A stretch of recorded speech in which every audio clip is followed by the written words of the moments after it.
안녕하세요. 청소년의 감자 묵상 청감묵입니다. 오늘의 본문은 마태복음 18장 35절입니다. 너희가 각각 마음으로부터 형제를 용서하지 아니하면 나의 하늘 아버지께서도 너희에게 이와 같이 하시리라. 오늘의 키워드는 용서예요. 우리 모두 교회를 다닙니다.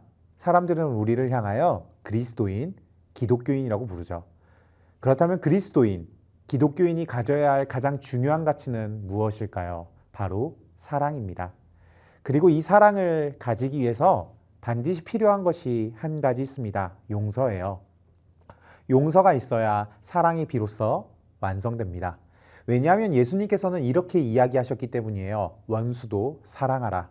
어떻게 원수를 사랑하고 용서할 수 있을까요?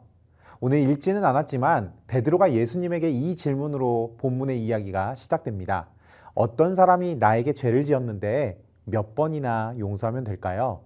이 질문에 예수님이 한 이야기를 들려주세요. 어떤 왕에게 자기에게 10,000달란트나 빚진 자가 있었다. 그런데 그 사람이 이 어마어마한 빚을 갚지 못하자 왕이 불쌍히 여겨 용서해 준다. 그런데 이 사람이 자기에게 고작 100데나리온을 빚진 사람을 용서해 주지 않는다. 결국 왕이 이걸 알고 그 사람을 다시 감옥에 넣는다. 이 이야기만 보면 빚진 자가 나쁜 놈이에요. 자기가 받은 은혜를 생각하지 못하는 사람이죠. 우리도 한번 생각해 볼까요? 여러분 주변에 용서할 수 없는 사람이 있나요?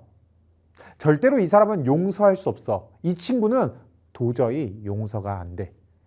여러분이 얼마나 그 친구나 그 사람 때문에 상처받고 마음 아프고 힘들었는지 압니다. 저도 그런 사람이 있었어요. 그런데 오늘 예수님의 이야기를 귀 기울여 들어봅시다. 마음으로 그 사람을 용서하지 못하면 우리를 용서해 주실 하나님이 우리를 용서할 수 없다고 말해요. 그럼 어떻게 용서할 수 없는 그 사람을, 그 친구를 용서할 수 있을까요? 우리는 두 가지를 인정해야 합니다. 첫 번째, 내가 10,000달란트 용서받은 사람이란 걸 알고 인정해야 돼요. 우리는 용서하는 사람이, 용서의 주인이 하나님이 용서의 주인이란 걸 우리가 인정해야 돼요. 그러면 미워하는 마음을 버리도록 우리가 할 수가 있죠. 두 번째는 미운 그 사람이 사실은 내가 사랑해야 할 사람임을 인정해야 돼요. 그 사람 또한 하나님이 지으신 하나님의 작품이죠. 때론 내 마음을 아프게 하는 그 사람도 사실은 용서를 받아야 하는 불쌍한 사람이에요. 그 사람을 향한 나의 감정을 내려놓고 정직하게 그 사람을 바라봅시다.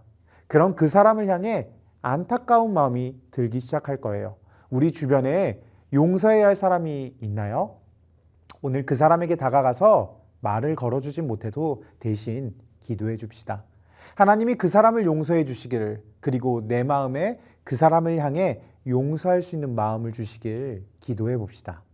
예수님의 이야기에서 가장 중요한 포인트가 있습니다. 바로 내가 먼저 용서받았다는 거예요. 그것도 조금이 아니에요. 어마어마하게 셀 수 없는 은혜를 받았죠.